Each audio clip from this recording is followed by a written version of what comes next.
Here we go, everybody. Back in the virtual booth. Man, it is hot outside. I think it hit 105 yesterday where we are in the Pacific Northwest in Bend, Oregon. It's hot. So, but before you fast forward through this introduction, because introductions are always fun, I want to throw out some thank yous again. Thank you to you, the listener, every single time. None of this is possible without you. So thank you for tuning in. And if you want to know how you can support the podcast beyond what you pay for data on your cell phone plan, all this is free of charge. Other than that, follow us on social media at The Blade Dive.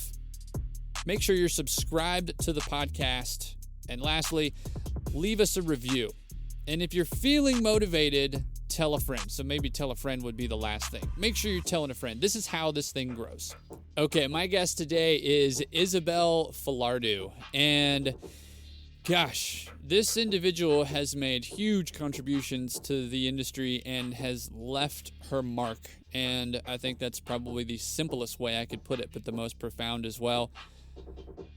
People ask me all the time, hey, Parker, how do you prepare for a podcast interview? And what does that plan look like? And really, as I've grown through this podcast process, it's all about being a listener sometimes. And that is exactly what this conversation is, man. It's heavy. I'm excited to share this one. We really get into mental health in the snow industry. We talk about suicide rates in the snow industry. We discuss Isabelle's new contribution and drive that she has through her PhD in tourism to contribute back to the snow industry and tackle those major issues. I mean, dude, that's so dope. We discuss her career. Obviously, we talk about her time in New Zealand, Aspen. We talk about her time in Sochi building the Olympic courses. But we really get into Cutter's Camp and her time as a panelist there. And I think that is so cool being around people like Jeff Flood. I mean, come on. You know what to do. If you're at home, grab your favorite drink, kick your feet up. And if you're in the machine anywhere in the world, turn up the volume. Go ahead and give it the juice. Already.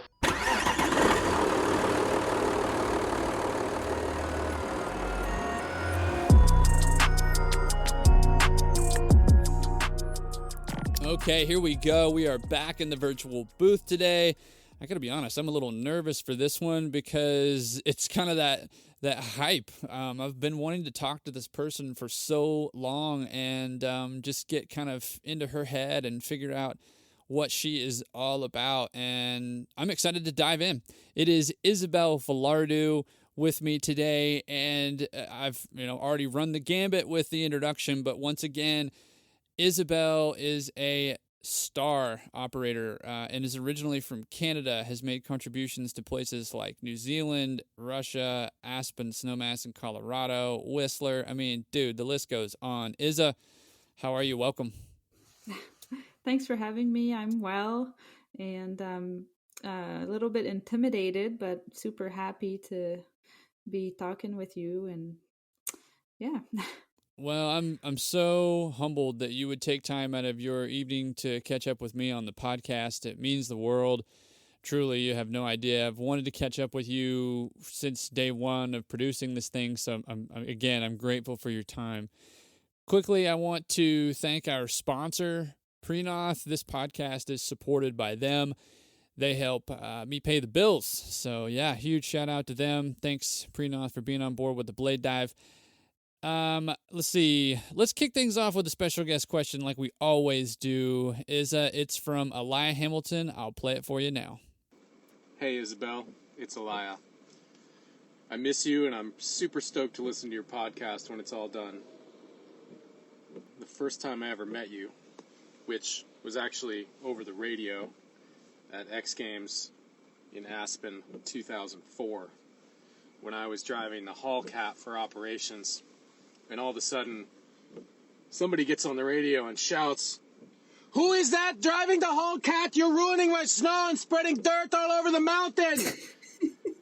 And I was scared to death of whoever this Isabelle gal was screaming at me on the radio. So the question is, what was it like having a bunch of riffraff invade your space when X Games came to Buttermilk? Oh my god! Oh my god! Well, Elia, I'm so happy to hear your voice, at least not on the radio, but in the computer this time. And I miss you too. And I'm so embarrassed that's how we met. And I'm so embarrassed that you're saying that on the podcast, but um I didn't even know that we had met that way until years later, and maybe it was at Cutter's Camp when Elia said, "Yeah, we've met before. You've yelled at me on the radio." So, Oh, holy! So hey, I've met you before. yeah, Yeah, met you before over the radio.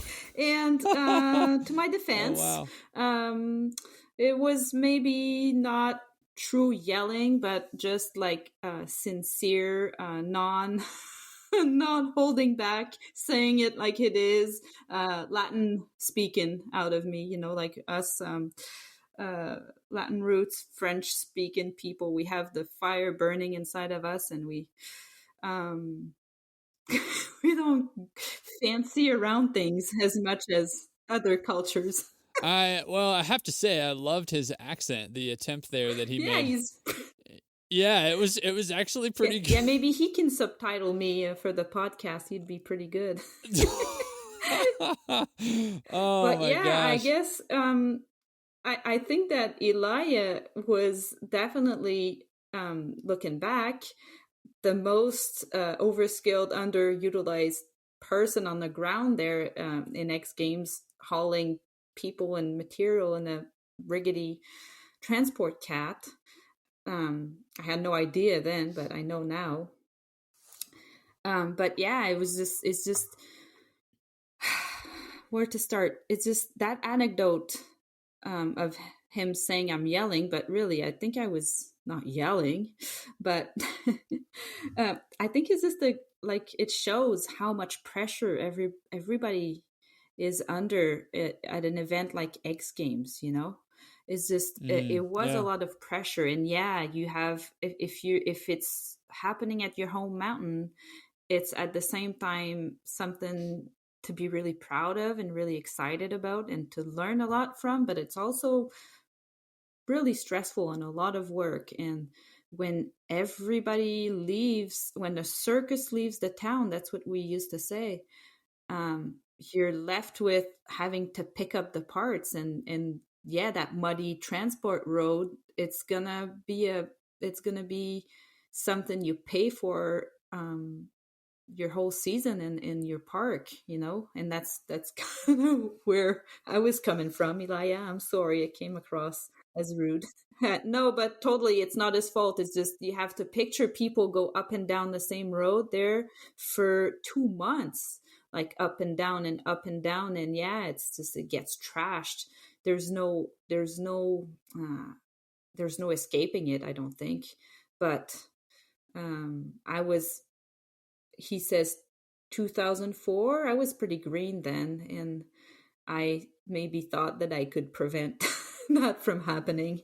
I don't know, but it was and he said having all these people come, that's not the words he used, but how that was for me was something I looked forward to every year, because yeah, it was, maybe that guy you yell at the radio, you yell at over the radio, maybe he ends up becoming a friend eventually. And lots of those people became people I had really close working relationship with or friends. It depends, but a lot of them became good friends too. So we're and it wasn't just me. We're really looking forward to have all those awesome, super passionate, super skilled core people come, and it was an honor and really great opportunity.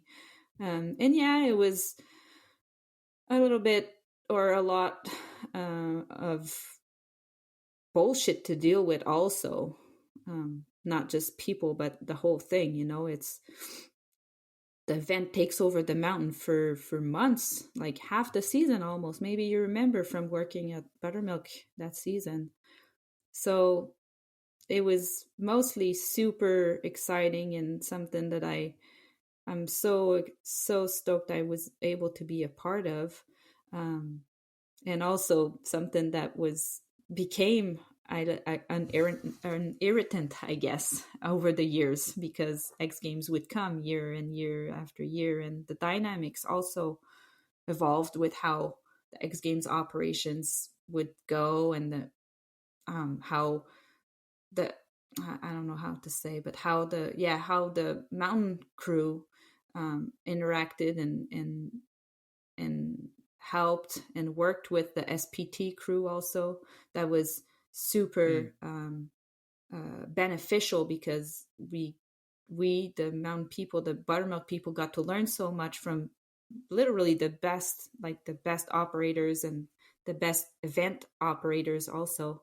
There was but there was also a lot of politics involved, and it was mixed feelings, I guess. But and then when I moved to Snowmass, I was happy to not have to deal with all that anymore. Yeah, you're probably going, have fun with that. I'm out. I'm doing my thing over here with my team at Snowmass. Yeah.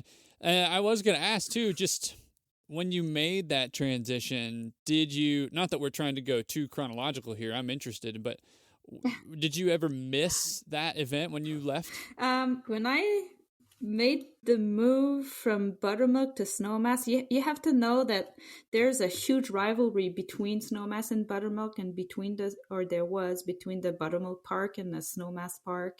It's all the same company, for listeners or for your people who don't know. Aspen Snowmass owns 4 mountains in the same town, and Buttermilk and Snowmass are 2 of those. And for me, the people I worked with at Buttermilk, they were family. They had adopted me. You know, we talked about moving to Aspen. Some of them adopted me, like Donnie Mache, he's the head mechanic there. Who showed me how to weld.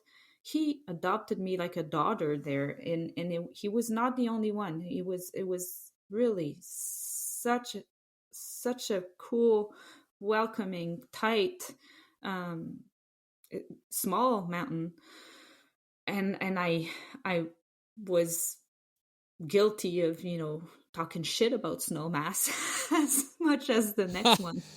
Well, I mean, friendly rivalry, I guess, never hurt anybody. Competitiveness there. Yeah. But when the economy tanked, I think it was '08. Yeah. Yeah, I took a job in Aspen at Buttermilk. I got laid off at June and took a job there. And the guy that was working with me, I can't remember his name. Physically describing him, he was like 6 feet tall, kind of skinny, not really. I'm trying to think. It would have been maybe Luke. Yes. Luke Arbany. Yes. Holy shit. Yeah. Wow, what a memory. I was so grateful because you're talking about camaraderie or clashing, and this guy was lifting me up, man. He was giving me like instant feedback, helping me develop my skill sets. So for that, I'll be ever grateful. So Luke, if you're listening, yeah, thanks, man. But yeah, so it was a really special small hill with people I loved, and I was really invested in the parks there. That was my thing, that's what I would do. I was so proud of it, but the mountain managers at Snowmass called me in for an interview, and they said, listen, we think we'd like you to come over and run the parks there. And somehow I decided to go, but it felt like betraying my people at Buttermilk. Like, I remember vividly feeling like my heart pounding, like thinking, am I going to do this? Am I going to go? Yeah, for sure. Yeah, for like weeks. But then eventually I moved to Snowmass, because for me it was an opportunity to take on more responsibilities and have more say and more learn more as far as the management piece of it goes, and so that's what I ended up doing. And then from there, I wasn't really involved with X Games that much anymore. Maybe a little bit for a couple years, but eventually there was just no time, and there was people there who could do it, and so there was no need for me to be part of it. But and also as PT by then it become very sophisticated in running events, and their build crew was growing and had grown, and they had people like event coordinators and all that. So it was like for me natural to move away, and it was fine. Yeah, you don't really know until you try. Can't really kick the tires and hate on it until you actually go there and make the effort. But I want to get into you and what it was like growing up as Isabelle Falardeau. So maybe help us out, help everybody Yeah. out by painting that picture of what it looked like to grow up as you. I grew up in Quebec City. Maybe you have noticed from trying to pronounce my name or hearing something in my voice that's not quite right. So I grew up in Quebec City, which is East Coast, province of Quebec, north of you guys' American border.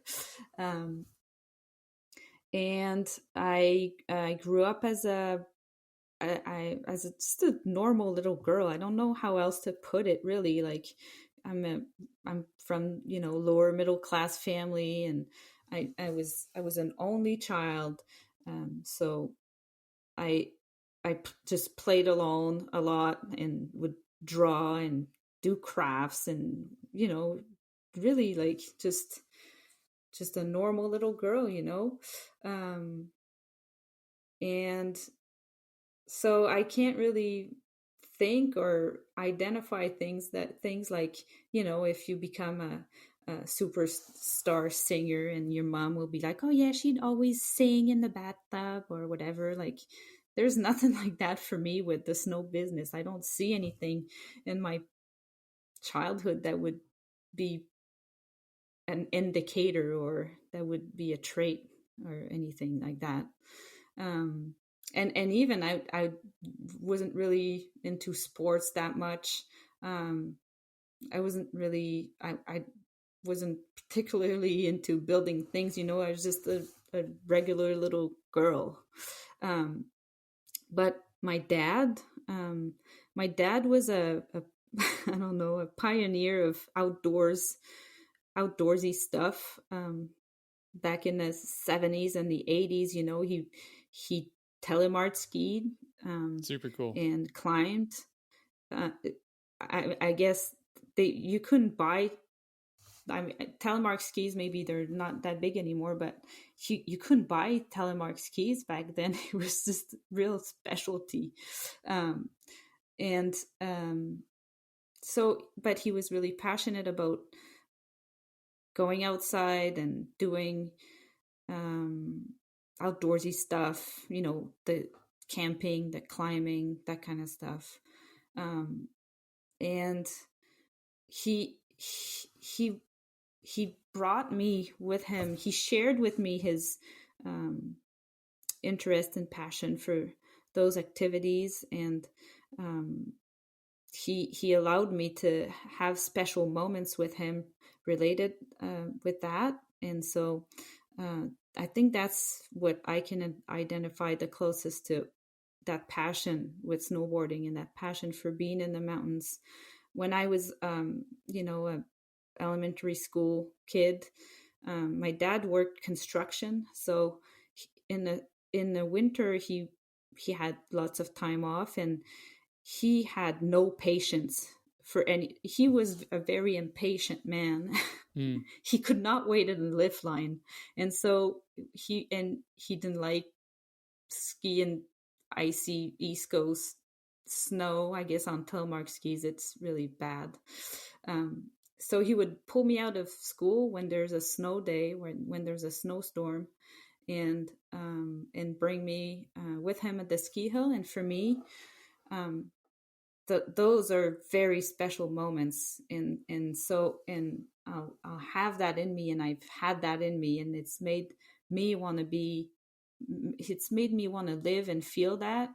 And I think that's part of why um, snowboarding eventually and snow parks became so intricately linked to my identity and to who I was, and that's why and how it became so important to me. So I'm super grateful for him bringing me along, and forever I'll be so thankful that he made that happen in me. Yeah.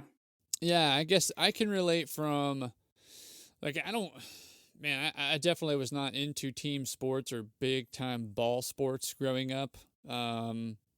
Yeah, I just wasn't. I was exposed to all that stuff initially, but I never really grasped a hold of any of it, and pursued it at a very lengthy period of time. I was always the one and done, or a couple of years in school pursuing sports like that. But yeah, I feel like my parents kind of put me in positions to be curious as a kid growing up, and I feel like that's what has allowed me to be a little bit more open-minded at times, but also to just not really get transfixed on what's right in front of me. I'm always it's going to be okay guy, or anything's possible kind of mindset, or the outdoors world without the manipulation of like a soccer ball or a football. I'm happy just going for a walk.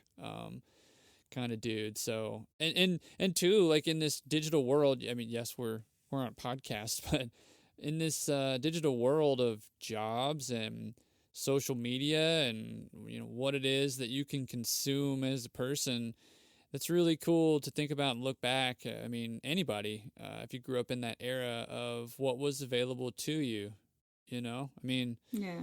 yeah, it's really cool that you had that as a kid growing up.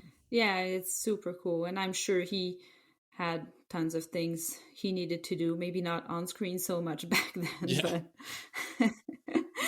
but yeah, and especially because my mom was really she was scared, and she had been scared of everything, scared of going to swim in the ocean. She was too scared to go ski, all that kind of stuff. And so, and we've talked about that. So I can say here and not be disrespectful to her. She knows, and she also is, she's told me, good thing you had your dad to expose you to those things, because if it was just for me, you'd be doing none of those things, and you wouldn't be as good, I guess, if it wasn't for that balance between the two, I guess. Yeah. Well, still, I mean, that's rad. Maybe just talking about balance and participation and figuring things out as you grow up. What did your evolution participating in the culture of snowboarding on the East Coast? What did that look like? Because you're around the Quebec area doing that. Back in the 90s, there's already super awesome parks where in Quebec City, or just around Quebec City. And so we'd hang out there. And I guess I wasn't really into riding park too much at first, but we'd go and, watch the boys right in the snow park, and Yeah, and but hang out. But you were riding too. I can't imagine you were just being the cheerleader. We'd ride. Okay, We'd ride at the ski. Like the whole ski hill was that little ski hill we started at Mont Saint Castin.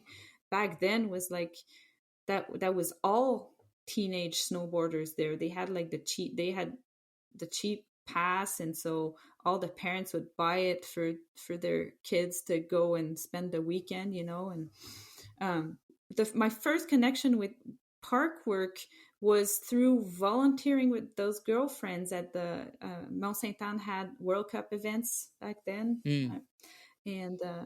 And so we'd volunteer, and we'd get free passes, and we'd get to watch the snowboard contest from like inside the fence. So I have really good spot to hang out, and we're just stoked. We'd see our um, the pro snowboarders were looking up to, and we could see them up close and maybe get a picture with them. So that was my first encounter with working parks and pipes from as removed as it is from the real thing.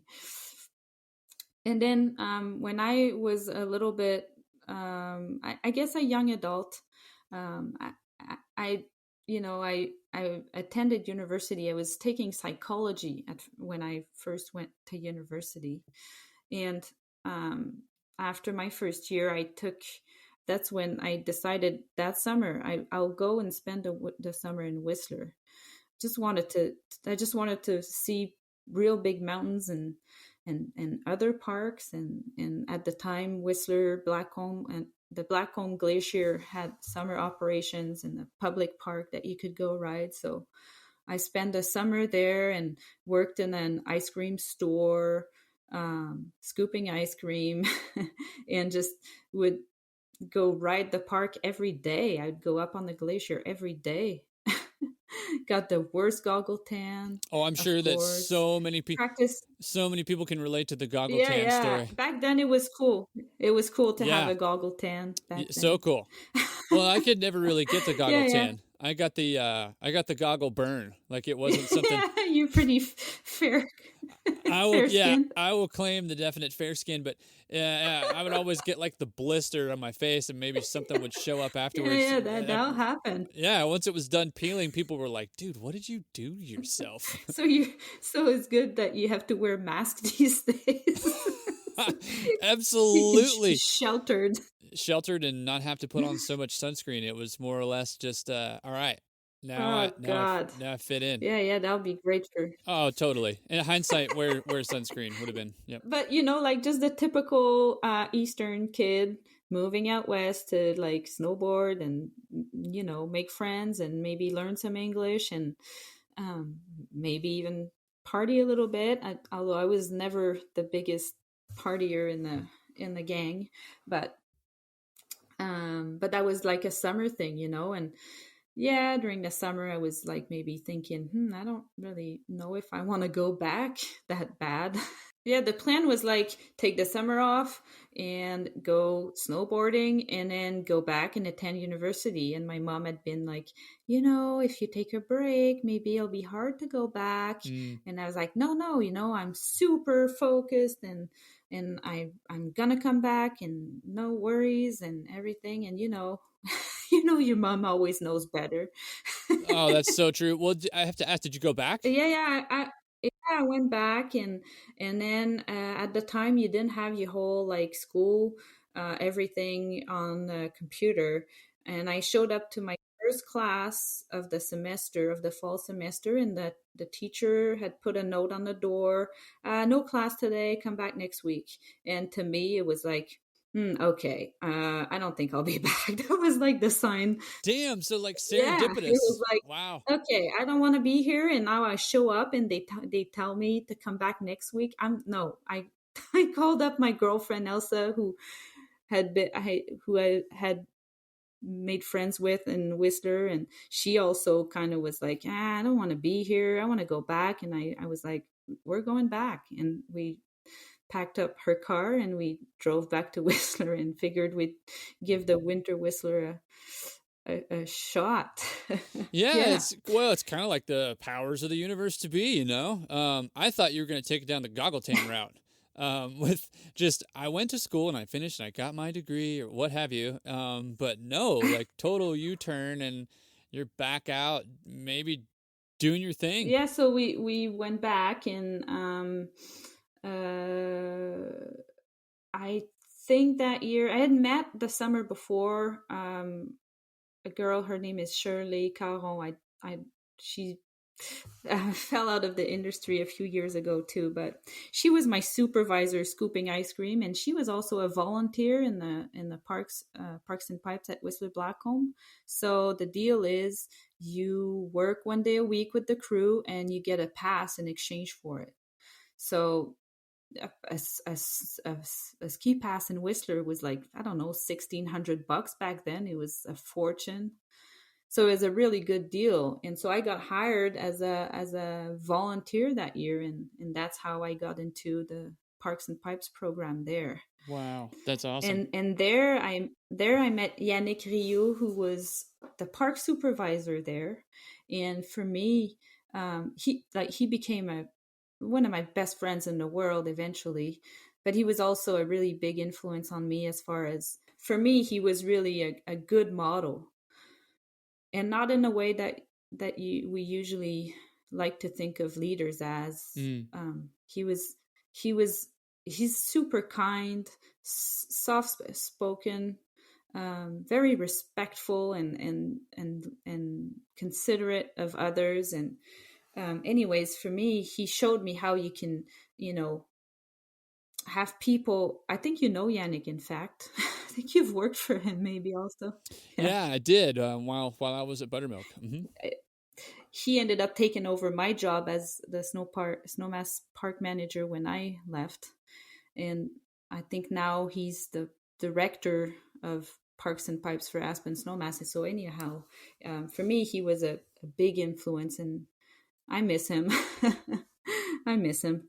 But he also grew up in Sainte Foy, which is like the next neighborhood from mine. He grew up minutes away from me, and I never knew him until I moved across the country to Whistler. And so I guess I'm not very superstitious, but that was meant to be, I guess. Yeah. So and I was just a park ranger with no responsibilities, just learning the park operations. But like you said, you had seen the Nintendo 64 Blackcomb Park everywhere back then. The program was pretty sound and really well established as far as risk management and the marketing linkages and all the staples of good park operations that we know today. They were not that well established everywhere back then, but I got to learn that there. I guess that was a super good opportunity to be part of that. Yeah, and just that phase of the industry too, that kind of golden era of the rider and parks just exploding at that point in time too. Yeah, and you're looking at literally from the, wow, this is new, and I was a part of its development as a program. I think that's commendable. There's so many times I think we as people get caught up in the moment of, well, I was around this really cool thing, but it really has to align. You know what I mean? It's got to be pretty magical. So again, serendipitous. So it was a combination of, I guess, a little bit of luck and, I don't know exactly, but yeah.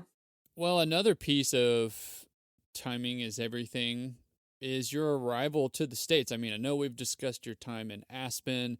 I know you've already talked about some things with X Games that Alaya brought up, but your arrival to the scene in America, and it's just I guess I want you to take it from your feeling of what that was like, because there's a couple different things that have to happen. Excuse me.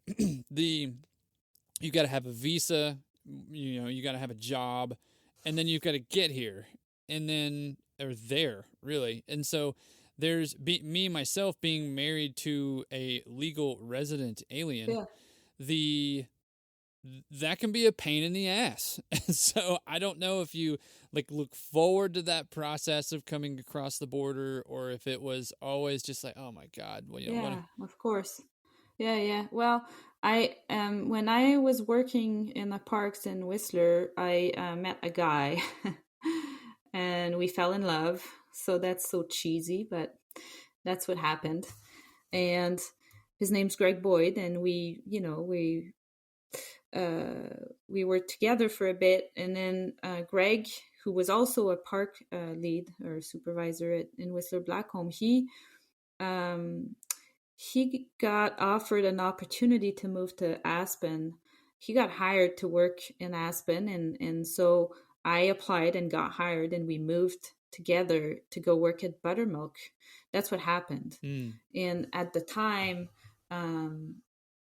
I guess Aspen Snowmass was kind of actively recruiting Whistler Black-owned people, because I don't know exactly the details, but they're wanting to integrate some of the ways Whistler Blackcomb was operating. They were recruiting people in marketing, recruiting people in parks. So that's how and why I moved to the United States. And as far as the feeling, I guess it was just kind of like, hell yeah, we'll go, you know. You're like, new adventure, fuck it, let's go. Yeah, move to a different country, you know. I was maybe in my early 20s then. I don't know exactly, but you know, it was just super exciting. But I think it wasn't completely rationalized, you know. So it was like, totally. Did you at one point kind of ever think while this process was going on, hey, like we're going from expensive town, maybe, you know what I mean, ski town wise, to somewhere that is literally the top tier of living, and being like, yeah, we got this. Right, you're going from like pricey to like the impossible math. I've read a scientific paper that's called The Impossible Math of Aspen, exactly about how it's so expensive to live there that you can afford to live there if you just work like a normal person.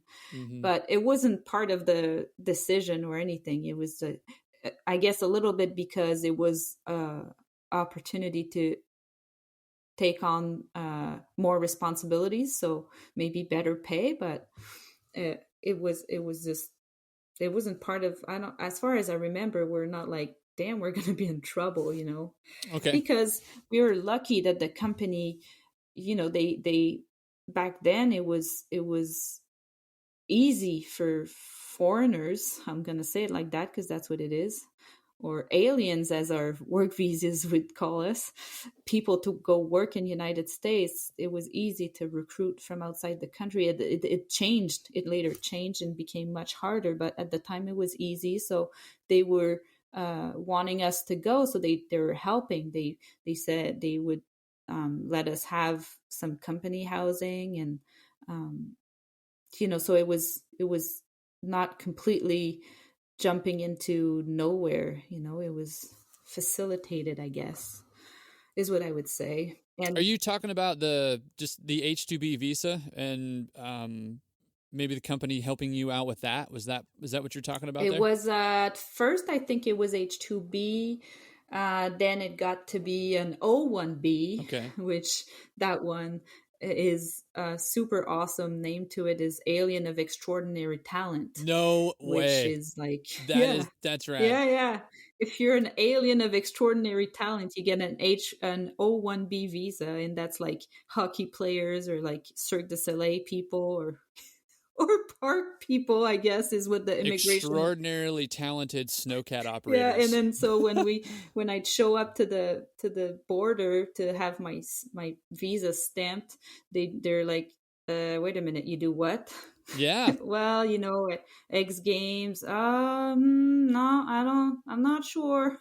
They didn't know. And they're like, okay, so from what you're telling me, we'll put down engineer. Is that okay? I was like, yeah, good enough. Oh man. I guess. Oh gosh. Yeah, go on. We don't know what to do with you. And I'm like, yeah, maybe they'll get me a raise if it says engineer in my paperwork. I know we're making light of the situation, but I'd have to imagine it was not easy doing that travel all the time. No, it's actually, and I'm sure your wife has told you, it's actually really stressful because they have the authority to just say, no, you go back. They can say, nah, this seems weird. X Games, what? No. So it's really stressful because you know, you have like work you want to go do, and your life is on the other side of the border. So no, not really looking forward to it. Actually, it was part of why it became harder to envision staying like forever, you know. It's a lot of uncertainty. Yeah. Yeah, definitely a lot of uncertainty. But I do know one thing that's certain, and that's the push road question of the day that we get into every episode. So I'll roll the intro. Here we go.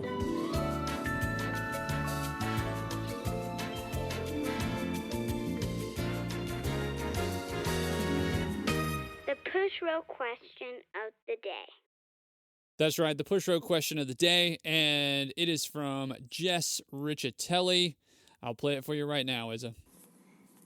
Hey Parker, hey Blade Dive. It was great to hear your voice. Really has been a long time. Holy smokes. I just wanted to say thank you so much for that question. It really made me think. Well, now I've got one for you. So, when I started managing parks, there weren't a whole lot of women, out there doing what we were doing at that time. And you were and are someone I really look up to.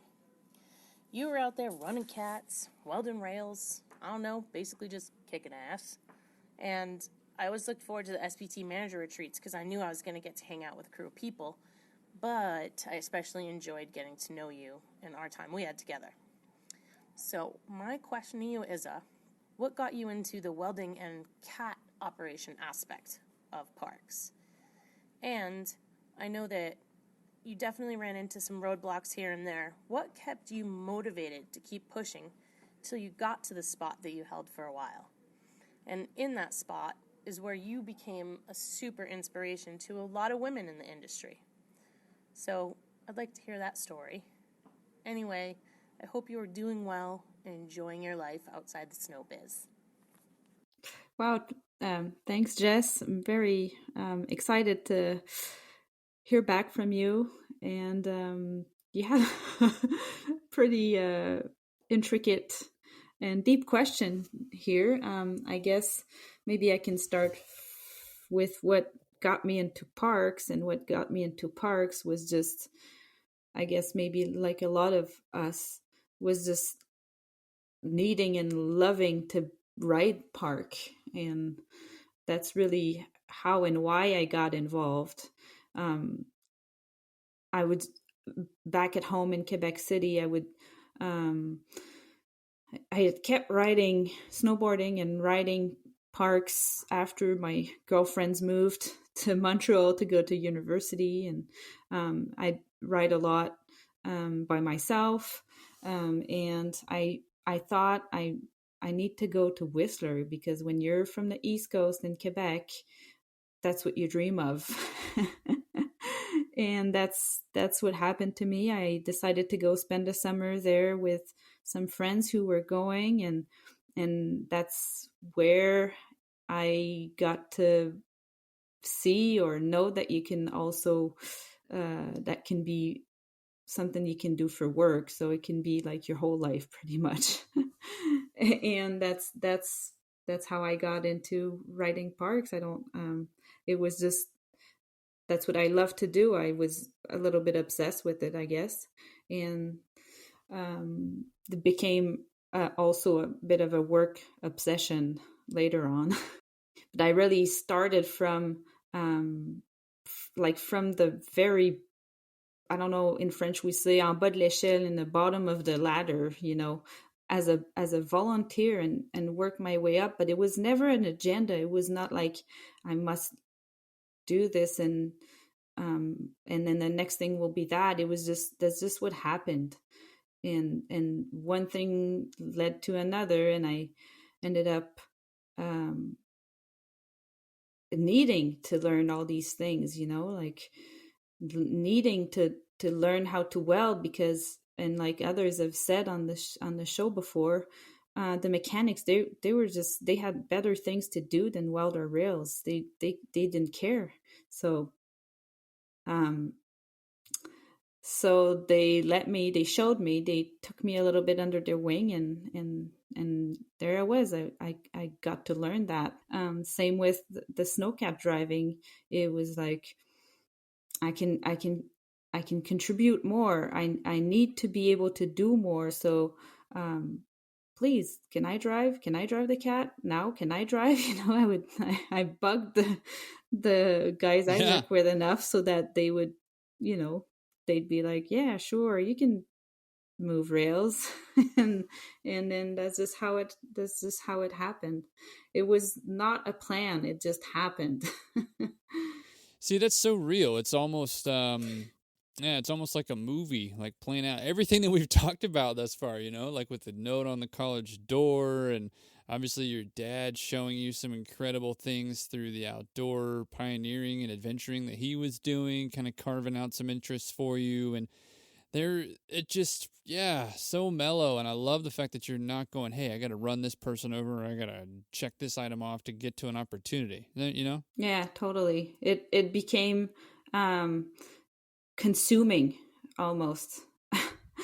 and snowboarding was, and when I started working in parks and at ski resorts, the work became consuming too. I guess I even lost a little bit of the writing aspect or passion for writing, as work took so much room in my life, so much space. I don't know, sorry. But it's all good. But that's what happened. It wasn't I'm going to be a mountain manager. I didn't have that kind of ambition. It just going from one opportunity to the next. That's what happened. And I wasn't completely comfortable with that, or wouldn't see it like that the whole way through. But I learned that, or had to learn that, I guess. Yeah, the welding. Yeah. And just anywhere you want to take that. I'd be curious to know just how and where, maybe some projects you worked on with respect to features. Yeah. For several years anyways, I was really involved with the X Games operations, and really happy and proud, and for me it was almost like one of the biggest validations was when Gunny from SPT, owner of SPT, when it must have been in the fall, I guess, and he contacted me and asked me if I would take on some fairly big fabrication project for the X Games slopestyle course. And there were several huge features to fabricate, but one of them was called the X box. Yep. Maybe some people remember that. I remember that one. You do? Yeah, absolutely. That thing was huge. Also remember only wanting to 50-50 that thing or something. Huge. It was big. It was as big as as big as the shop would take. We had maybe a few inches on each side of the shop, by the walls to move around the feature once it was all assembled. But for me, it was really by that time it learned the trade of welding and fabricating enough that Gunny would trust me to fabricate a huge jib feature for the slopestyle.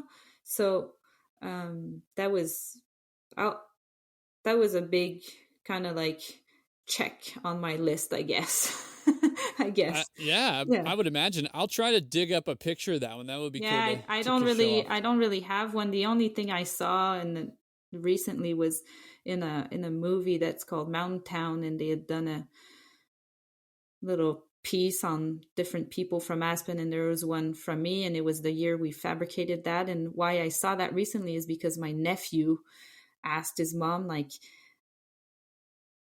Isabelle, she snowboards and she used to work at the ski hill. I want to see pictures. I want to see movies. I guess kids these days, they're all about YouTube and videos. So he wasn't asking about pictures, and I remembered that segment. And so, and what was what do you say, the cherry on the sundae? Do you say that in English, or is it just the French? The cherry on top. The cherry on top. Yeah. How do you say that in French? La cerise sur le sundae. La cerise sur la sundae. Yeah. Yeah, great. You can say that to your daughter. Learning French on the podcast. Yes. Yeah, so la cerise sur le sundae was that year, Jana Mayen was a snowboarder that I looked up to, one of the best women snowboarders, the best woman snowboarder, I think, in my opinion, for the longest time. and the nicest person, and she was competing in the slope style that year. And for me, seeing her on the course, and that feature being on the course was kind of like so awesome. I was so proud. But in retrospect, what's pretty funny is that she wasn't all that. She was more of a jumper. She was awesome on jumps. She wasn't really that much into jibbing, or wasn't a fancy jibber, so she just gapped over the whole thing. So she didn't even hit it. Oh no. Well, I mean, I think I probably, if I would have been able to 50-50 that thing, I would have given myself a pat on the back. But you probably would have, but because it was fairly friendly. But oh, you're giving me more credit than I maybe deserve on a snowboard, but maybe so. No, that had to have been an accomplishment, irrespective. But I think that was something really, that was one of the big accomplishments for me. Speaking of big anything, maybe let's go deep blade dive here. Where was maybe a time in life, because you've talked about all these things that you've done, people you've been around, but there's a balance piece there that's got to happen. There's sometimes maybe an overconsumption of the career that can occur. But what are you doing now, since you're no longer in the snow industry? And maybe either in the past or in the present, how are you working on that balance? And when was a time that the blade maybe dove too deep and you realized that? Now I don't work in a ski resort anymore, and I work as a university professor, and academics can totally be overwhelming and consumed and over-invested, I guess, in their work too. And I'm trying not to do that this time. I'm trying to find that balance. I don't know if I'm going to be able to, but I hope so. Do you think you're passionate, or just as passionate, with respect to what you're doing now with the university career? Yeah, I think so. Well, and I asked because I myself, or people in previous episodes, just losing that love for snowboarding because they're not treating it with the same passion. It's totally how I feel about it, because I did lose some of the passion for just doing the snowboarding thing from working too much at snowboarding in snowboard parks. Yeah, I did lose it. But I have, and I am super invested in what I do now. I mean, you have to if you undertake a PhD, and you can't do otherwise. But I'm trying not to, and having a family is forcing me not to, actually. And so I think that's good. And I'm really also actively like taking action not to. I've read this book. It's called The Slow Professor. So like the whole slow movement, slow food, slow travel, but you can also be a slow park person. And that doesn't mean your work's not good, but it just means you're making deliberate decisions and being careful, because I've heard on the podcast some people getting burnt out, and I most definitely almost was. And that's where maybe my blade dove really deep is as I was going through these moments where maybe it was too much with work, and maybe I was doubting, should I go back to school? Should I move back to Quebec? Which, like, am I over doing that park thing? Have I done what I have to do? When all that was boiling and kind of like stirring inside of me, my dad died. He died by suicide. He had been fighting this terrible disease his whole life. My dad suffered, or I don't know how you say, but had bipolar disorder. And so when that happened, it just literally, it shattered me. I don't know how to say it otherwise. It was just like, I could not wrap my head, and I still can't to this day. That was in 2010. That's a long time ago. I just cannot live with with knowing that someone like him, someone I loved so much, but that other people too live with an amount of pain inside of them that make them not able to live anymore. Like, that's just, to me, I can't wrap my head and my heart around that. And that just, when that happened, it shattered me. It broke me, and I couldn't get back to living normally for months. I was just like, I don't know. I broke down. That's just what it was. And that was during the summer. And so it wasn't too bad for work. I came home and spent time with my family, but it changed everything. And it just, how to say it, made everything that was, all the doubts that I had in me about work, about not living in my culture and near my family, all that just kind of like accelerated all those changes that I was maybe thinking of. It ended my long time relationship with my boyfriend, and so it just made me, eventually it made me make some pretty big decisions. I moved back to Quebec. I quit working in parks. I I changed everything pretty much. And when I came back, when I came back to Quebec, I needed something really. I needed a project. I needed something positive to hold on to. And to me, what it was like, you left for Whistler, taking a break from university. You've always thought and wanted to go back. That's what it's going to be. So I registered for 1 year. It's a certificate, 1 year program in sustainable tourism that was brand new then. And that I was like, wow, that's for me. That's ski business showed me tourism, and that's my new thing. My new passion is tourism and studying it. And so, but from registering in that was, and that's going to be another say in French, is mettre le bras dans le tordeur. You put your arm in the gear, I guess, or I don't know. Yeah, in a gear, you put your arm in a roller, and then you get deep into it. You have to. And then so turned into a several year project now, a bachelor degree that became a master's degree. And now I'm hoping I'll finish my PhD degree here before the end of the year. So that's how, I guess, I was able to get back to grade. I quit everything and went from the snow world to the academic world. Yeah. Wow. Can we stay on this topic? Let's stay on this topic for a little bit, because mental health and I think it could probably coincide with any job opportunity or industry that one works in. But first of all, I just want to say, like, that was huge of you to share that. And I'm so sorry for your loss, and the insurmountable amount of pain that's there had to have been just, I can't, just wow.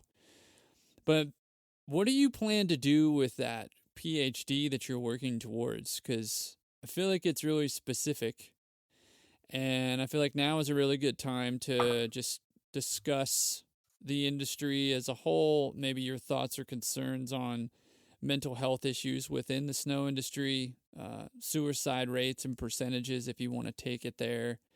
But I also want to throw out a message too, really quick, like, check on your people, check on your friends, call them, make sure they're okay. We're all in this world together. And I think as long as we can continue to be kind to one another, everything's going to be all right. Just be a good human being.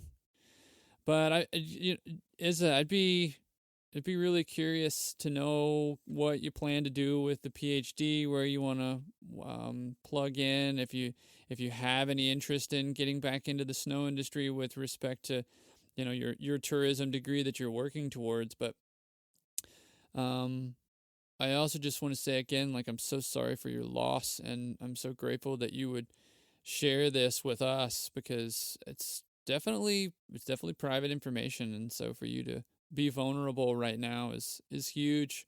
So I don't want to really treat it with disrespect. I want to honor it. And so if you're willing to still talk about it, let's talk about it. Yeah. Thanks. It's very nice of you to say. I will say that that's one of my concerns also about the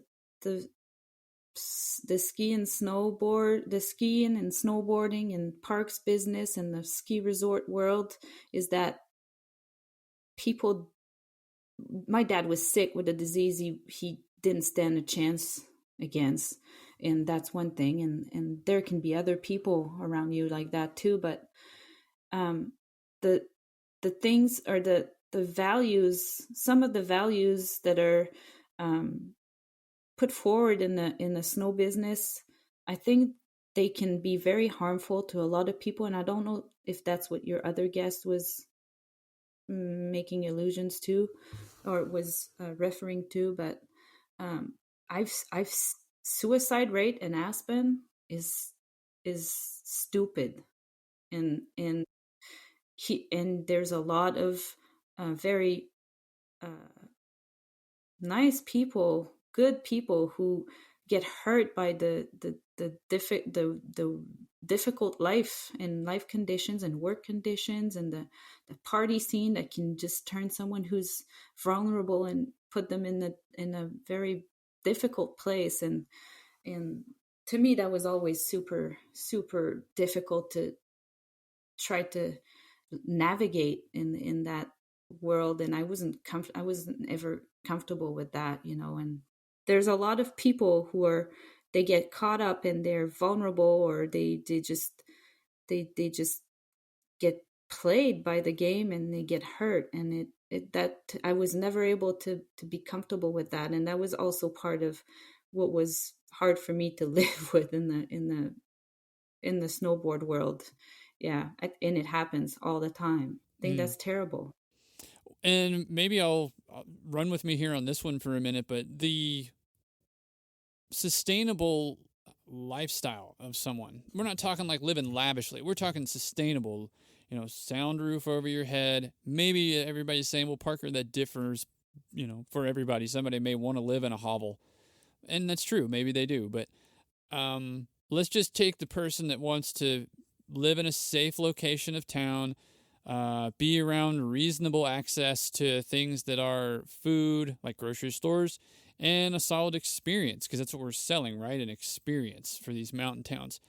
Like the other day, I was just looking for shits and giggles, and I found a 1-bedroom studio apartment for rent at $2,900, and I'm sitting there going, holy shit, like, and it's a good part of town, safe part of town, reasonable location. It's not like we're living in some penthouse, but $2,900. And I think the sad thing to say is that, like, that wasn't even it was the upstairs of a existing house. It's like somebody selling the space above their garage or above their house. It was fucking mind blowing at $2,900. It's crazy. Yeah, that's really something that's super important, and it's not glamorous, and it's not like the fun giggly stories or anything. But to me, that's that's crucial. And yes, the working conditions and the living conditions, and when I mentioned the impossible math of Aspen, it's not just an Aspen. $2,900 for a studio apartment is stupid, and yeah, and yeah, if you're always under high stress for like financial worry and all that weighs on people, and it has real severe impacts on people. And you're saying it's partly your choice to be part of that, but also there is a system around it. It's not just the individual will, and the American dream, sorry to break it, it's not attainable for everyone all the time. So well, and then I think speaking with just you as the professor, PhD in tourism, I would be curious to know your take on what we do to fix this problem, because it is. I view it as a massive issue. It's an issue for sure. Yeah. Yeah. But I tell you what, why don't we just do this? We get you some way somehow to consult with different ski towns around the world to discuss tourism and how we do repair it. I don't know. Maybe I'm diving too deep here with a thought or a theory, but I just think that would be awesome. You're enlightening other people right now. I wish I had answers after taking so many years studying tourism, but really the more you learn as the more you go to school and the more you learn, what I've learned through so many years is that I know little, is that I is how much I don't know, and so I don't have answers, and but I have learned tools to maybe try to ask questions is what I can do, and maybe that's how I can eventually contribute. That's where I tie in what I've done and felt and experienced and learned in the snow business, what I can do and what I think I can contribute, to building on that through research and through my work, and passing it on to the students I teach too also. I want them to be asking tough questions. That's the best thing I think I can teach them. It's not like how to measure how much tourism can contribute to an economy. What's important is for them to be critical, to use critical thinking and ask questions. And that's where I think we can begin to think about issues as important and concerning as, suicides in ski towns or the living conditions, or how come we're losing or excluding so many people through those difficult conditions. Like that's subjects we need to think a lot about, and a lot of people have already, but that's kind of where I think the two parts of my life can connect on things like that. Yeah, well, I just think it's awesome that you're willing to discuss it. So thank you so much for taking the time, and I'm grateful. On the Blade Dive we go deep, and so that's definitely a serious subject matter. So thanks for discussing it. Maybe transitioning over towards some of the events you did after your time in Aspen, but still maybe applying to your tourism knowledge. You had other contracts, but one of them was Sochi, and I know Steve Petrie talked a little bit about his experience, but maybe tell us about yours. Yeah, I did a little bit, like you mentioned, of event builds after I moved away from Aspen and back to Quebec City, and one thing led to another, and I did a few contracts. And when the Sochi Olympics were imminent, like just before, like a few weeks, I think, before the event, or like maybe a couple months before, I got a call from the FIS people. I know that's pretty controversial in itself, but that's something I work on as a tourism researcher. Mega events like the Olympics, they're used to for a political reason, usually as a way to work on a country's image or other development, but mostly it's a political tool. And so the Russian people, when they decided to host the Olympics, is because they wanted to jump in the modern world as a powerful country, and so they wanted to take on the event and do everything with their own people. They wanted to hire out for the park builds, for the freestyle events, they wanted to hire out as few people as they could, and use their own people to show what they could do, show what they're made of. That's what the Olympics are about to a certain degree, like even through the competitions and the athletes, but through hosting the event. But that didn't really turn out too well, I guess. So in the months and weeks building up to the event, the the FIS decided, no, we're gonna need more experienced operators if we're gonna have the level of features we need. And so they already had their main design and contractors hired out, but they recruited extra park operators, including me, and I think that's how Steve also got involved. So just not too long before the event, and I really was hesitant to go, because to go back to that time, and that's always the case around the Olympics, but there are heavy allegations of like big time corruption. There's political events going on with Ukraine, and there's terrorist threats. That's a tongue twister. Sorry. No, you're good. I think Steve may have mentioned something about this in his episode. Yeah, I'm pretty sure. This in the months and weeks coming up to the event, there was some military moves made by Russia and Ukraine, and I'm definitely not a socio-political expert, but there were Ukraine people who were threatening terrorist attacks on the Olympics venues and events, as a way to make their point across, like, don't invade us, we're gonna go mess up with your event, right? So I was scared and hesitant for all kinds of ethical reasons.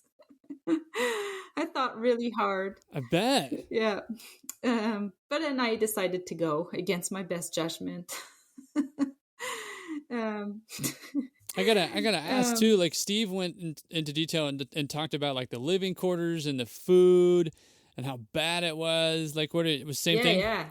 Okay. It was terrible. Yeah, Steve was also of the trip. Damn. It was terrible. Listen, I was used to like pampering our contractors. Yeah, for sure. Aspen Snowmass, like, I was not prepared for that. It was a real big cultural shock. It was a complete shit show. I'm not scared to say it that way. The living quarters were, and Steve and I were amongst the lucky few to live on hill on what would be ski chalets that were built, and we were like put in that house to live up on the hill and sharing, like bunking with others. But it was, it was good compared to, say, what the hand crew, what the park crew living quarters were, which were like far away from the hill and like dorms, and it just didn't make any sense.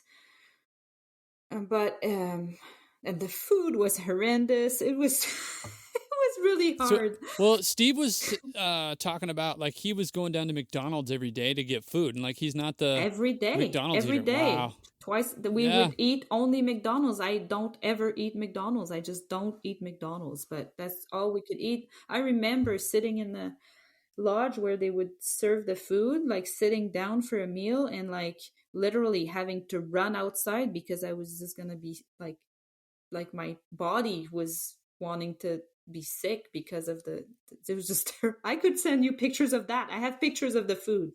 It was terrible.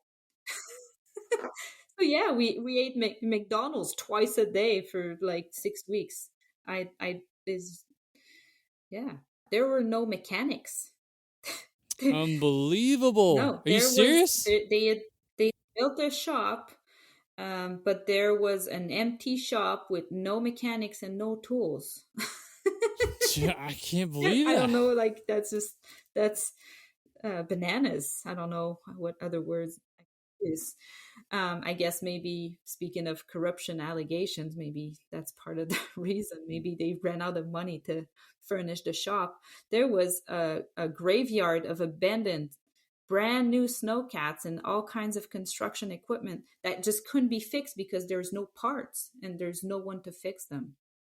Can you imagine? Like, it's the Olympics. Like, it's mind-boggling. Yeah, it was. I'm not kidding. It was just that bad. But luckily, did your machine ever break down? Yeah, all the time. That's what they do, don't they? But luckily, there was a lot of really experienced operators on the crew. And me and Steve made, and not only me and Steve, but and I should say Steve and I. Thankfully, we worked with a Kiwi. I would say a Kiwi super operator. He was an awesome, skilled operator. His name's Todd Main. Yeah, I don't know if he still works in snow parks or not. And Todd had worked at Rosa Coudor in the, I think, the year or the months building up to the event. So with the trial events and the year before and all that jazz. And being a Kiwi, he was super resourceful, and he knew like who we could borrow a wrench from and where we could find a shoestring to make do, and he was really who like held me, Steve and I together, like, yeah. we Todd, Steve, and I like grew super tight through the event, and we're all three of us working on the snowboard cross course, which is, that in itself is pretty.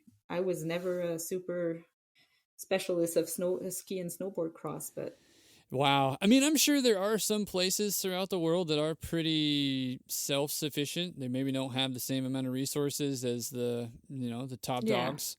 yeah, of But course, I think what you're implying is that you should be totally, grateful.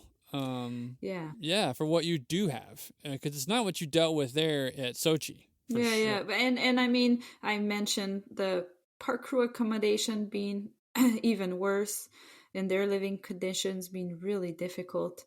But and I'm gonna mention that because it's ties into those serious concerns about excuse me, the ethical questions and the serious concerns about some aspects of the business, or the tourism business you mentioned too, but snow resorts. On the hill, like if you watch the Olympics, all you see is the white course and the colorful banners with the ads on. You don't see anything outside the field of play, as we can call it. But in the case of Sochi, just like 50 feet away from the slopestyle course, there was an abandoned construction workers camp that was there. So like for building all the ski resort facilities and all the Olympics facilities, they had brought on migrant workers, a lot of them from Turkey and other countries like that.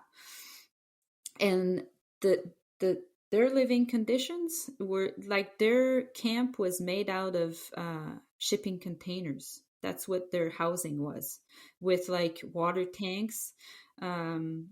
And it was just, you could tell it was not it was not a good place to live.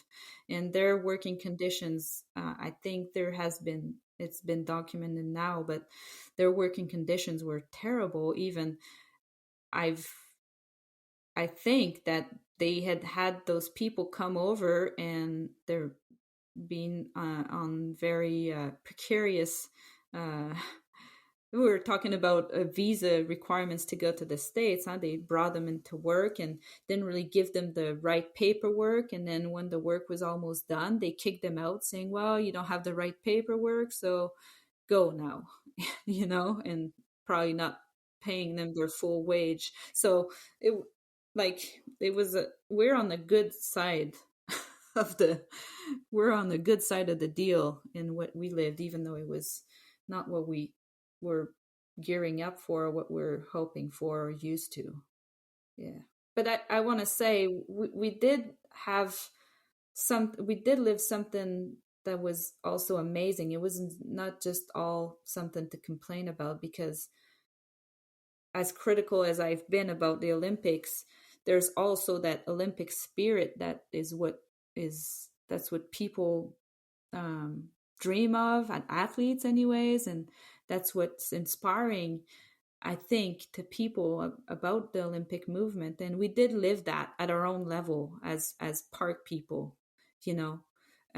There's like operators and park crew and volunteers from everywhere in the world. Like just in the building team, there's people from Quebec, British Columbia, New Zealand, as I mentioned, but United States, also France, Sweden, Korea, New Zealand. It was just our own little Olympic village, and so that was something really, really special and humbling.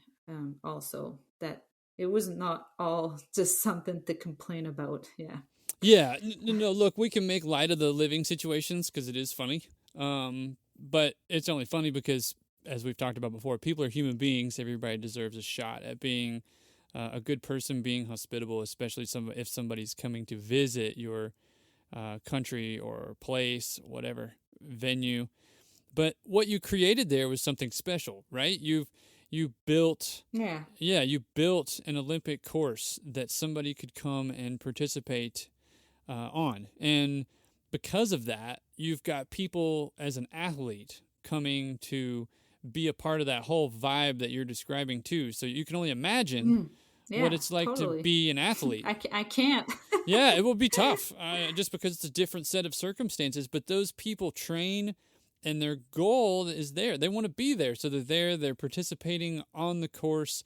And no matter the outcome, if they come in first, if they come in last, if they go slow down the course, or if they go really fast, or whatever it is, whatever the end result is, the overall is the experience. The experience of the person there as the participant in the sporting venue, the arena that's there that you built. So, I just think that takeaway, is super cool.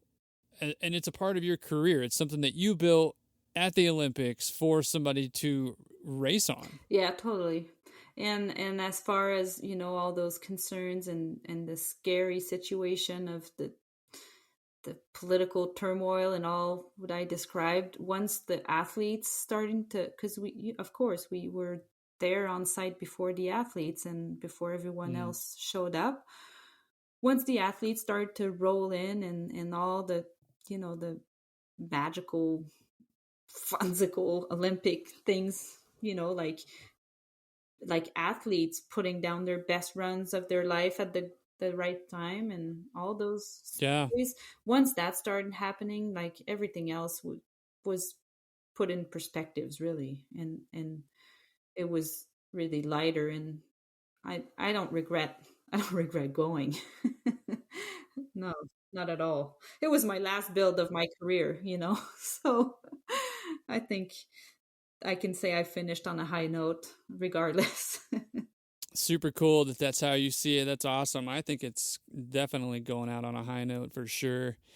I do have another special guest question for you. I've got several that I'm going to throw at you, but this one is from Olivia Rowan. I'm going to play it for you now. Here we go. Hey, Isa, so thrilled to contribute to this segment on the original Queen of Parks. I met Isa through the legendary Flutto, who worked with her at the X Games, and she was already a rock star, so it was a no-brainer to invite her to be a panelist at Cutter's Camp in 2005. And we were lucky enough to have her return in that role until 2010. We became a family at Cutter's Camp, a dysfunctional one, but man, did we make shit happen during those years and laugh a whole lot. I am indebted to her. Isa was and is someone I highly respect for her confidence, wit, and intelligence. I know she made a huge impression on many park guys over her time at Cutter's Camp, and she opened the door to many females in this career. It meant everything to hear Jess Riccitelli in your last segment say how inspired she was to see Isa on the cover of Sam in 2007 for our annual 10 Under 30. That was so cool to hear. So my question, what person or event made you feel you had arrived when you were doing what you love with people you love? Wow. Hi, Olivia. Thanks for the very kind words and memories popping from just a few words. Dysfunctional family. I think we're pretty functional when we were family. Oh, cool. But thank God it was just for a few days every year. Oh, man. So cool. And thanks for inviting me and welcoming me in that family. And for me, I think it was another like validation and incredible opportunity to be going to Cutter's Camp. And maybe that was one of the events that I would put down if someone else was going to ask me the question, as one of the big, like, when have you arrived is when you get invited by Flutto to go to Cutter's Camp. But really, and I've had that my whole life, but I really have imposter syndrome. So I feel like when I first made it that first year, and when Flutto invited me, I was still like, I had everything to learn really myself. And I think maybe other people who were involved in Cutter's Camps probably have that feeling that you take part in that event and you learn at least as much as you can contribute. I think that's the whole spirit of that, of Cutter's Camp, is how I would put it. So that would definitely be a big one for sure. And the other event that I would mention, and and it might sound weird to some people, but we had one year at Snowmass, I think it was called the Cover Girl Snow Angel Invitational with Gretchen Bleiler. So very glitzy, all girls, an invitational event. But part of that was the Barbie Mattel Little Air Friday, which was a competition for little boys and little girls, like girls age, I can't remember, but like 3 to maybe 7, and same for boys. That's rad. Yeah. And we had the Big Air Friday, was a 50-year freestyle event running at Snowmass. And we made the Little Air Friday after that, out of that competition. It was, the event was sponsored by a toy company. So the goal was to give out toys to kids. And so we built the littlest jumps, and there's, I don't know, 50 kids. And so when you have 50 kids, you have 200 parents. And it would have been early in my career the biggest pain in my whole season to have to run an event like that. But I know I arrived then when we hosted that event. And for me, it was the coolest event ever, because those kids going over that itty bitty little jump and having their parents cheer them on, and all the other parents, and just that whole magic. I wasn't a mom there, and I was touched by that so much. And when I realized how important it was to cultivate that, the new riders, right, the up and comers, but from like early age. And part of that I learned at Cutter's Camp through a lot of the work we did there. Yeah, I would say that. I would say that was the best event I ever worked to put on. So I don't think I ever remember that event, but it seems dope. Like before its time, really. I don't think it was big in the media.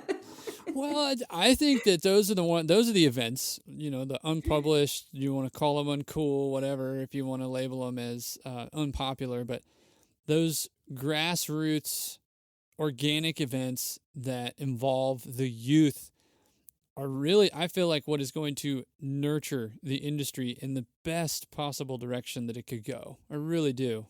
Nurture the future. It's exactly right. It's a good business decision, and it's a good human thing to do. Yeah. I do have another special guest question for you from Mr. Day Franzen. I'm scared. I will play it now. Hi, Isa.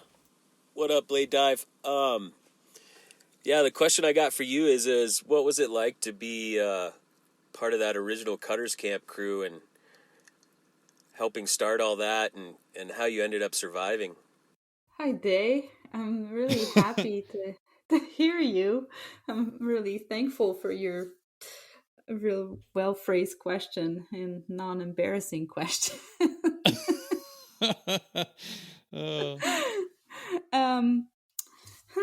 I didn't really see myself as the original Cutters Camp crew, because when I came on, there already been Cutters Camp, but it was really an honor to be part of that family, as Olivia mentioned, because the whole thing is based on, collegiality and sharing and creating a community and lifting each other up. And I think that's partly what, Parker, you're trying to continue or do in another capacity with the blade dive. But I mentioned already, for me, it was just as much learning as contributing. And maybe I can give an example to that is, I would go to Cutters Camp from one of the bigger resorts with a fairly big park operation.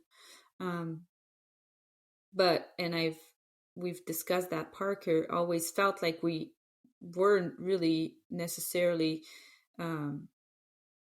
we didn't really have a ton of resources to do what we were expected to do, or to do what we wanted to do with the park operation. So sometimes you're doing your thing and feeling like bad about yourself, and like, we don't need another cat, need another this, and we need another groomer, and if only we could, the idea. But you go to Cutters Camp, and then you get together with people from all types of operations, and to see how small hills do things, or have to do things, and pick their brains about how they do things, as much as maybe sharing knowledge and ideas, and maybe helping out with, like, sharing how we do things.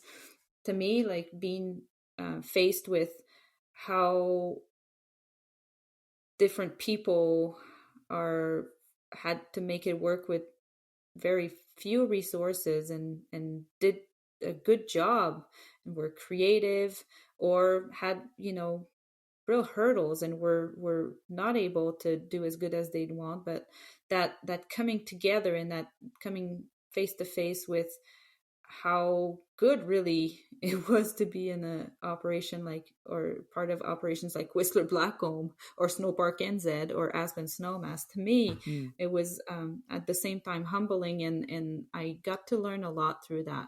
Yeah. Well, I know you used the word networking earlier. Maybe that wasn't the right word, but if you were going to dub it as anything, I think building the relationships it's everything, no matter what you're doing for a career, but you've got the opportunity to build upon relationships at something like that. And, there were probably times where there was fun. I've heard some stories, for sure. We had some really, really fun times, in some really embarrassing anecdotes also. They friends and had made a big initiation, I guess, with Jay Ridd. That first year we took it.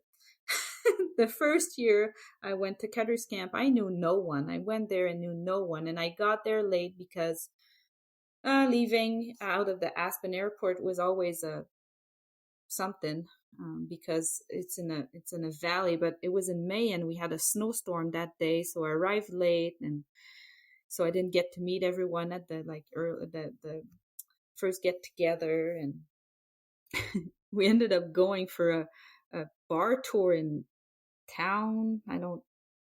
Would have been in Portland, I think, probably. Anyways, they had this super awesome van that he he had a company, a rail company, and they had like a company vehicle that was like a like a van with carpet inside, I think a rail on the top, and loaded up. I've seen pictures. I definitely want to talk to Day about that. Yeah, we all loaded up in that van, and we went for a tour of some bars in Portland after, like, all the Cutters Camp activities were over. It was this thing, most incredible shenanigans that I ever like. Don't drink wine in a strippers club in Portland. It's just like doesn't add up. You're Oh my gonna God. have a hard time surviving the next day if that's what they illusions were towards. Oh man, we're getting into the real shit. Never Yeah. in my life did things like that happen except at Cutter's Camp, and that's for real. I'm not saying that because I think my mom's gonna listen. She doesn't speak English, so I don't have to Oh, to pretend. oh man. Well, yeah, you're right though. I think that what you're getting at is that there's a really cool camaraderie that happens up there. I have only been once, and the one time that I have been, I just, man, my expectation would be so high if I went again recently or in the future, because that one time was just, it was amazing. I don't think that it could ever be recreated. Sorry to John Schwartz for pegging you in the face with the dodgeball. I mean, it's that kind of shit Yeah. that happens, and it's real. It's really cool. Just conversations that happen along the way, and I think the experience is meaningful for those that want to participate. And like meet the other people who do what you do, you know, and that create that like community, but that network. Like I don't really like the network word too much, but I think through Cutter's Camp that's what it is too, and that's literally the best. Yeah. Yeah, well, shout out to Olivia for contributing. That was awesome. That was awesome to catch up with her. Really quick, well, maybe not really quick, but I'd be curious to know if you were ever given any pushback as a manager. I know that obviously that might be an elephant in the room. I don't know, but what do you think? Yeah, of course, totally. That's not the best part of it, but it of course it happened. Through the example of through many examples of the opportunities I was given, it was definitely also something. There was some positive for sure, but it happened that I got given a hard time because I'm a woman, and I think a lot of women in a lot of situations face that. But as far as my experience in managing parks, it happened to me from coworkers, like on same hierarchy level, if I would say. It happened from people who were higher than me in the hierarchy, people even working for me in the teams I managed. Yeah, of course. So I don't really want to get too much into it, and because there's things that I couldn't really talk about in a calm, rational manner, but yeah, it'd be maybe it could be coming from park like a cat operator who thought he'd do a better job than me at park managing. He was looking for a way to better his situation, and he thought he'd be better than me. I'm not saying a guy couldn't be in that position, but I think sometimes if because I was a woman, they would question sometimes my ability to be the best manager for the park. Or sometimes it happened that it was from I don't know how Elia worded it, but that, you know, the grouchy old ski resort man. I got some pushback from some of those people for sure. But even from other people in leadership at the mountain, it happened that they were my worst enemy on the mountain. Yeah, and that in itself shouldn't be, but for real, it happened.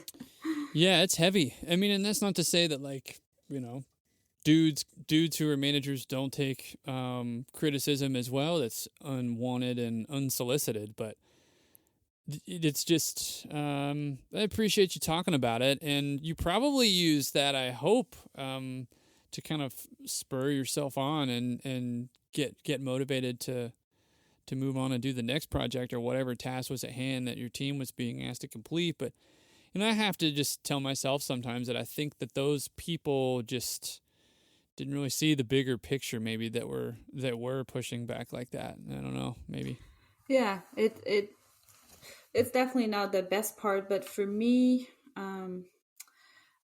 for me, that's not what it wasn't the it I think it wasn't the biggest part of being a woman park manager.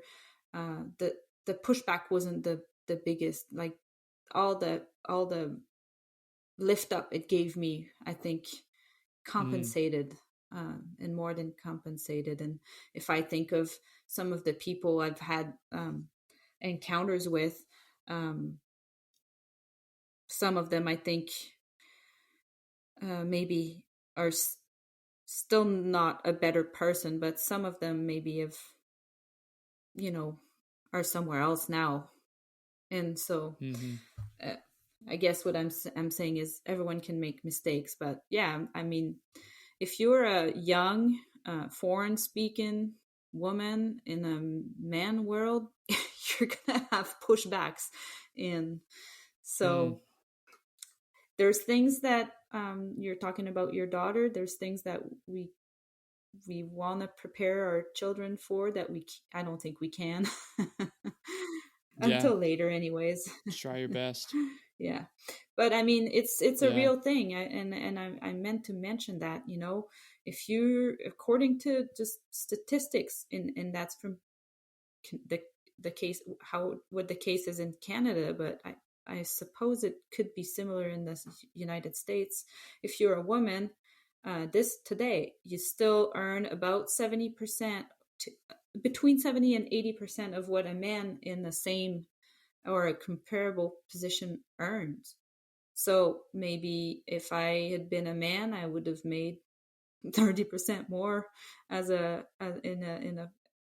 a park managing capacity. That just illustrates what kind of pushbacks and why that is. There's lots of structural components to that, but I guess it's those are pretty concerning things. And anyways, like I'm saying, for me, it ended up being I think more of a facilitator to be a woman than the opposite, but it didn't mean that I didn't experience really bad things, really, like from just the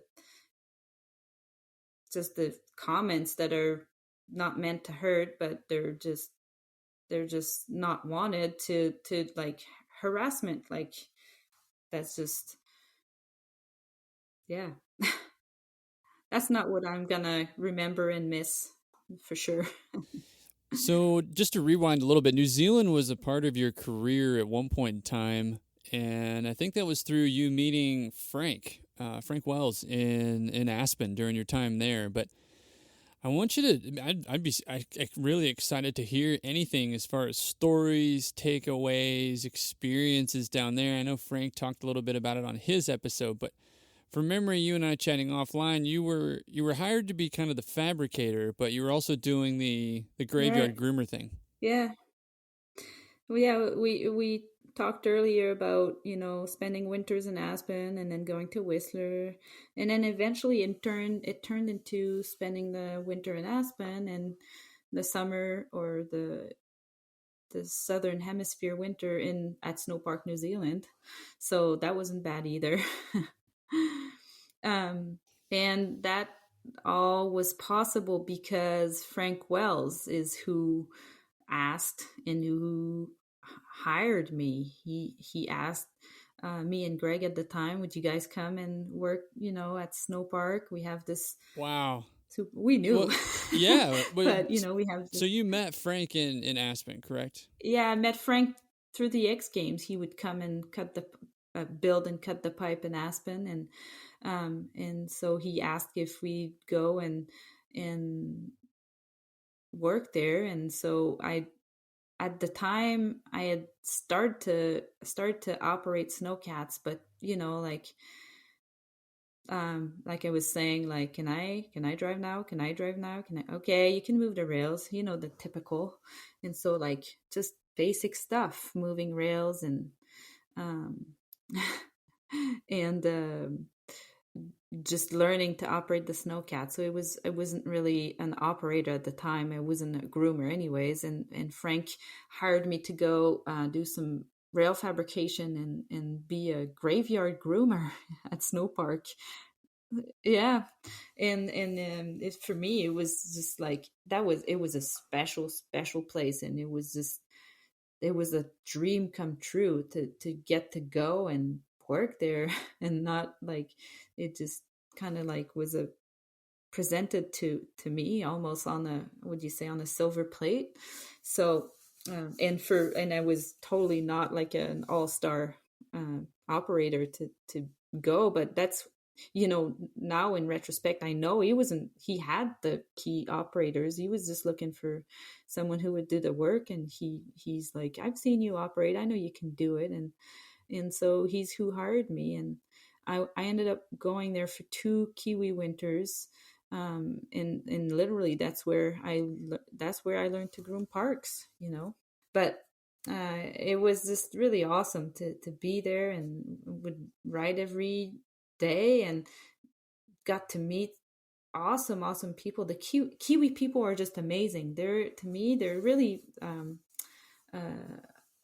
a lot like Quebec people in the way their society is and the way they are. And so that was just super cool.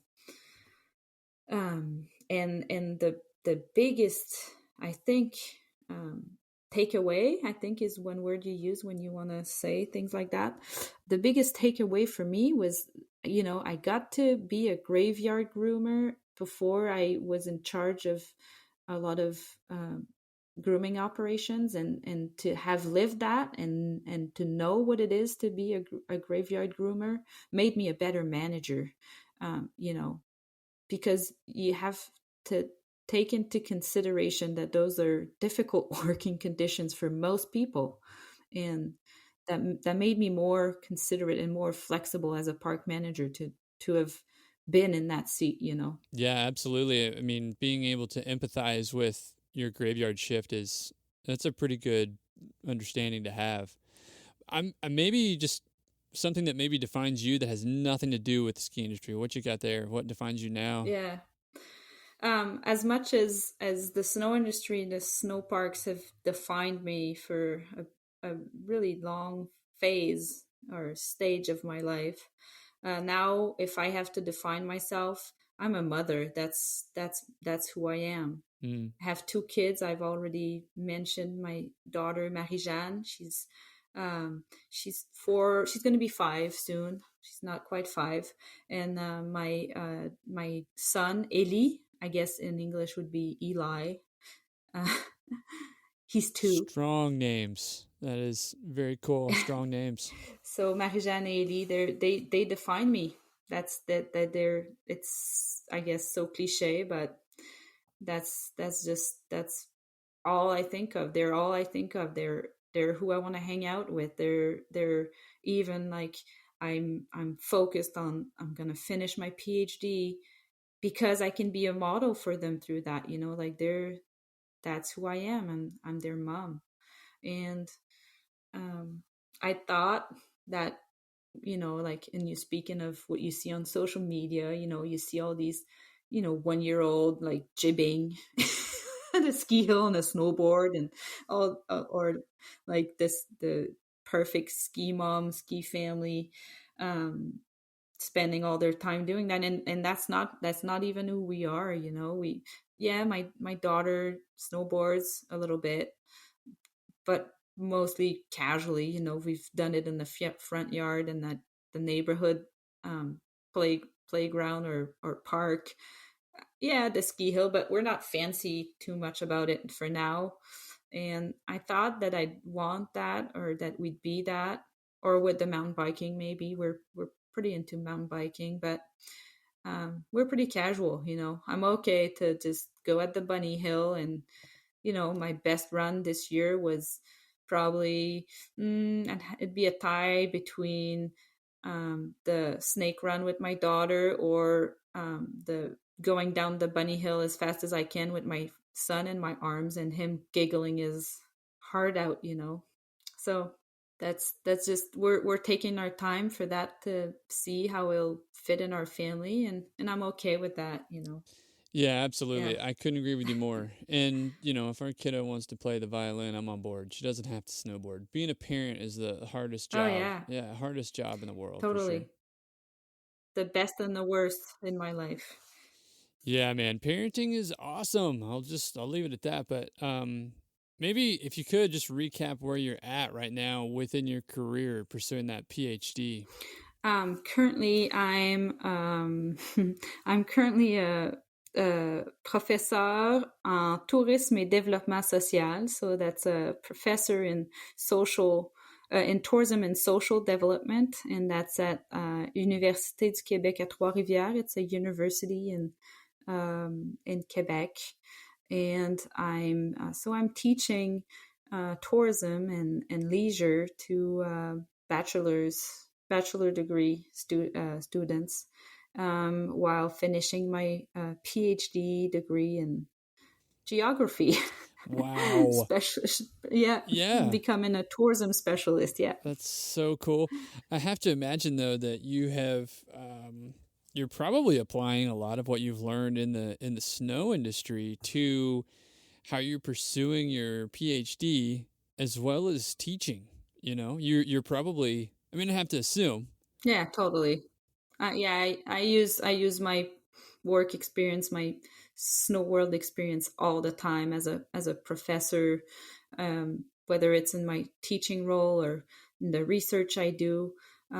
It's helped, like what I've done and learned and experienced in the snow world. It's helped me through my learning and all through my education.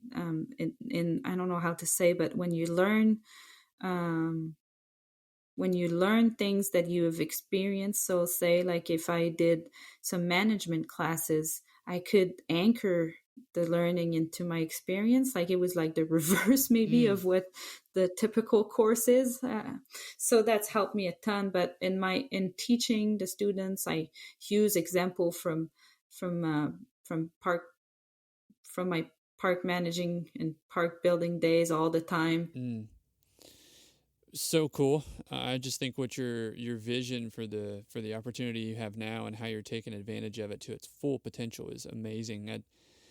I know we've talked for a while, but I want to wrap this up with another special guest question from Elia Hamilton, and I'll play it for you now.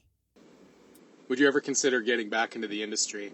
Because the whole industry misses you, and you had such a great impact on the way things were done. I hope you're well, and I look forward to hearing you and seeing you at some point. I do miss, riding Colorado snow and mountains. Sure. Most definitely. Yeah, absolutely. Yeah. And I do miss the people, that's for sure. There's so many people I've been thinking of through like us talking, and when I listen to the other episodes and whatnot. But for the most part, I don't really miss the grind and the hardships and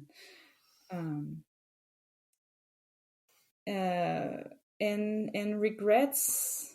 I don't have regrets as far as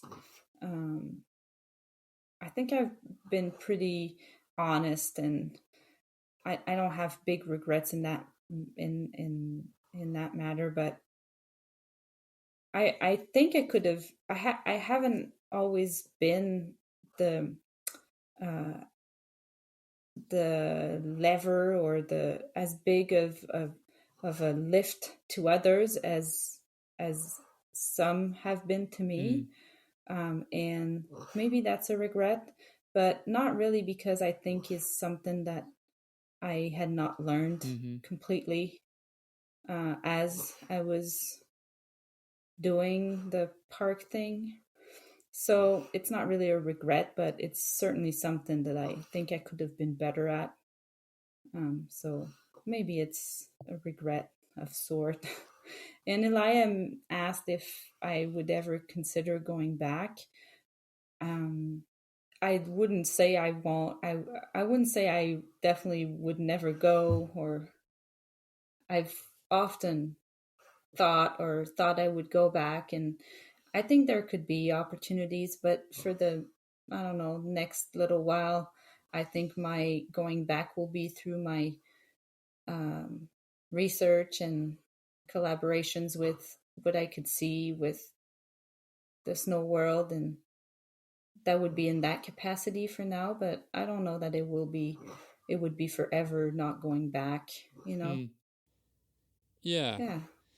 Yeah, totally. It's, you know, nothing's really forever, as we've already talked about. But I think right now what I want to do is just take a minute to thank you for your time and everything you've just put into this conversation. There's so many things that are takeaways for me and what I've learned about you and you being vulnerable, opening up about things that have been highs and lows in your life. And as Elias stated pretty eloquently, everybody misses you in the industry. You were a shining star, you made an impact, and you're giving your time to me right now to just talk about all of that. So I don't know if I'll ever be able to repay you for your time. I know that that's not your expectation, and I'm just so grateful for it. I just want you to know that. So thank you so much for coming on the podcast and talking to me. Thanks a lot, Parker. It really is surprising to me to be on the show, but it's surprising to me that your uh, idea and your cool project with the blade dive and what that is. So I thank you for that, and for everyone, I think, who shares the same feeling about what we're able to hear and live through the podcast. And I want to say hi to everyone I haven't seen in a while, and maybe someday we can cross paths, and I can introduce you to Marie-Jeanne and Eddie, and maybe go make some turns somewhere.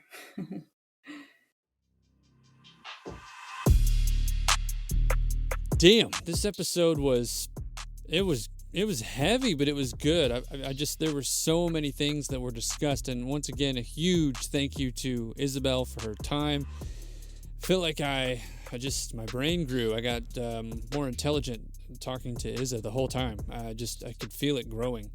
I could also feel my ability to be more empathetic increasing as well too. Just what an incredible human being, and I'm so grateful that she was willing to give us her time so that we could listen to her.